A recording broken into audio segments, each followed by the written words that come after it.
मोक्षाचा। एक बार मोक्ष मिलने के बाद फिर 84 लक्ष योनि में आवागमन नहीं, पुनरपि जन्म पुनरपि मरण नाही। महाराज त्यांना हे ज्ञान पटलं कुणाला? दक्षाच्या 60,000 पुत्रांना।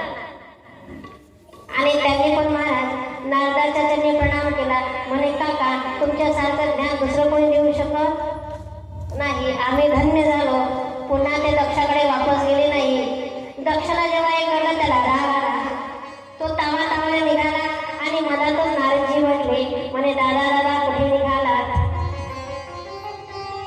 क्योंकि ब्रह्मा के पुत्र दक्ष हैं और ब्रह्मा के पुत्र नारद भी हैं। इस नाते से महाराज दक्ष और नारद क्या हो गए?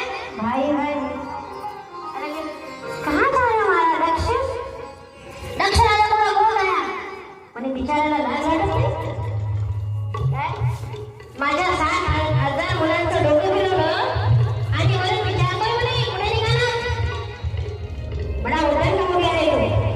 जाओ ना, मैं तुम्हें श्राप देता हूँ। आज के बाद तू 2.5 घड़ी से अधिक कहीं टिक नहीं पाएगा और ना कभी तेरा ब्याह होगा, ना तेरा घर होगा और ना तेरी घरवाली होगी। नारद ने कहा नारायण नारायण, भाई साहब बड़ा उपकार हो गया। ना रहेगा घर और ना रहेगी घरवाली और ना रहेगी परेशानी। अब तो महाराज बढ़िया बिना उठाए है ना। आज वन चिचोली में, फिर तिश्ती में, फिर और कहीं है ना घूमते रहेंगे। और बढ़िया लोग कहते दीदी जेवायला काय बनवायचं?